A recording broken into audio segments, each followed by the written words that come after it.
He rummaged through the thrift store box of old, grimy watches. Most were fossils and could barely be counted as timepieces. But as he got to the bottom, something caught his eye. Simple, black and silver. He then saw the brand name and nearly collapsed. He gripped it tight and headed for the cashier. Hello, wonderful people. I'm Scott Leffler for WonderBot. And here is: man buys $6 watch at yard sale.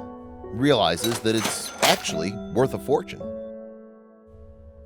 Before we begin, make sure to smash that like button, subscribe to our channel, and click the notification bell for more amazing videos.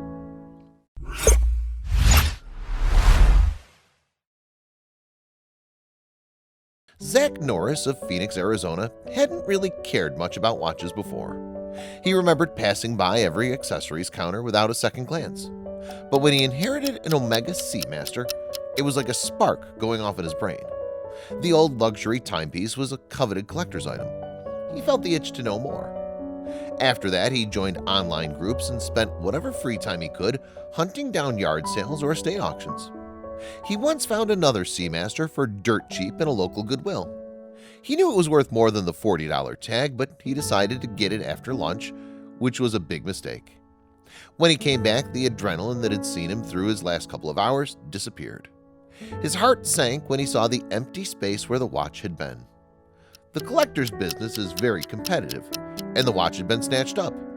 Lesson learned. However, his biggest find came when he least expected. Zach walked through the next thrift store on his list. The goal was a used golf cart.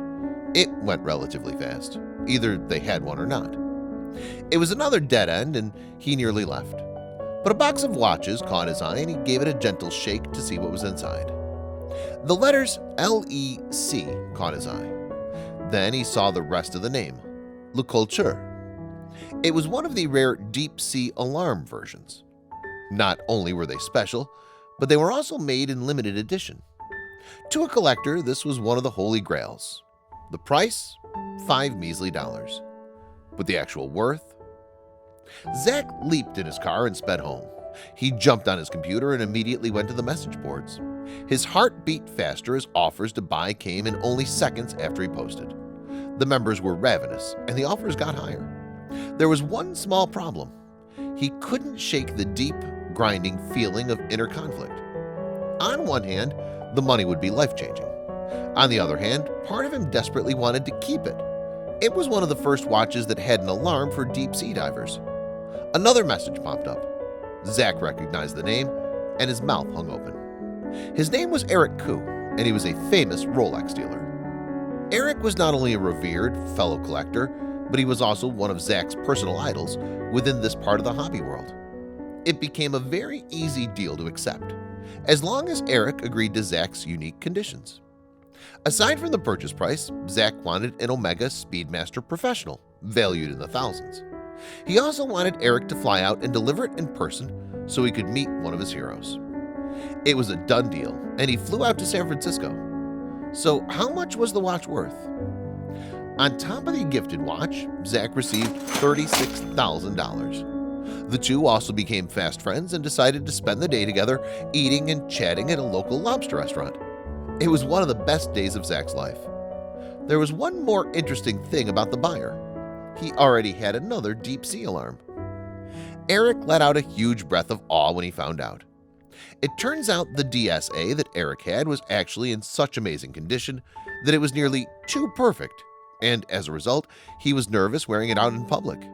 Eric grinned and asked an obvious question. So what are you going to spend the money on? Zach leaned back and belted a laugh.